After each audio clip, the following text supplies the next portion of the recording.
Christians have been curious about the end times for generations.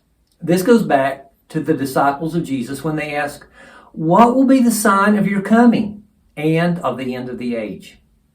What Jesus had to say is scattered throughout the Gospels.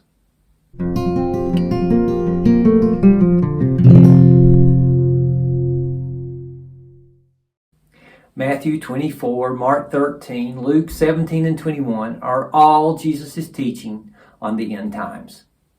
So I'm going to read a longer passage than normal from Luke 21. It says this: Some of the followers were talking about the temple, and they said, "This is a beautiful temple built with the best stones. Look at the many good gifts that have been offered to God." But Jesus said, "The time will come when all that you see will be destroyed. Every stone of these buildings will be thrown down to the ground. Not one stone will be left on another." Some followers asked Jesus, "Teacher, when will these things happen? What will show us that it is time for these things to happen?" And Jesus said, "Be careful. Don't be fooled. Many people will come using my name. They will say, 'I am the Messiah,' and 'the right time has come.' But don't follow them. When you hear about wars and riots, don't be afraid. These things must happen first. Then the end will come later." Then Jesus said to them, "Nations will fight against nations. Kingdoms will fight against other kingdoms.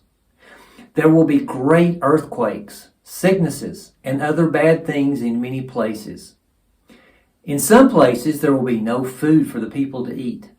Terrible things will happen, and amazing things will come from heaven to warn people. But before all these things happen, people will arrest you and do bad things to you. They will judge you in their synagogues and put you in jail. You will be forced to stand before kings and governors. They will do all these things to you because you follow me. But this will give you an opportunity to tell about me. Decide now not to worry about what you will say. I will give you the wisdom to say things that none of your enemies can answer. Even your parents, brothers, relatives, and friends will turn against you. They will have some of you killed, and everyone will hate you because you follow me. But none of these things really can harm you. You will save yourselves by continuing strong in your faith through all these things." Jesus gives these as signs for the end of the age. But keep in mind that these signs are not an end in and of themselves. They are signs pointing to what is coming just around the corner. They're a warning, a wake-up call for us to be ready ourselves. Jesus is describing times of great distress with false prophets, wars and rumors of wars, natural disasters, famine, and persecution. He says, all these are the beginning of sorrows. And he also said, if those days were not cut short, no one would survive. What are these distressing signs pointing toward? When we see these things taking place, we are seeing signs that Christ is about to return to establish his kingdom.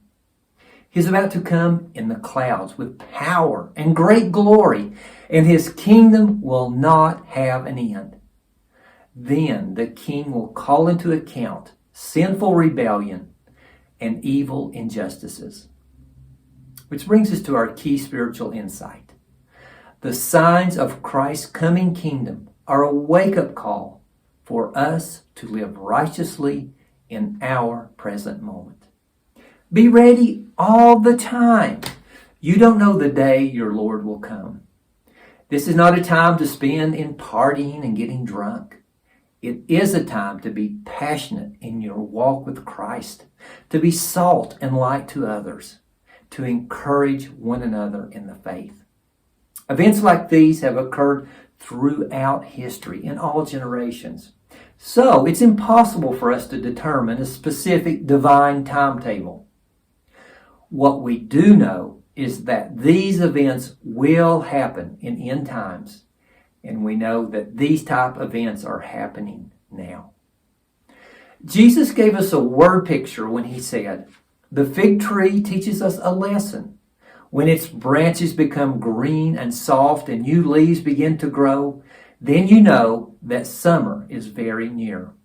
In the same way, when you see all these things happening, you will know that the time is very near, already present.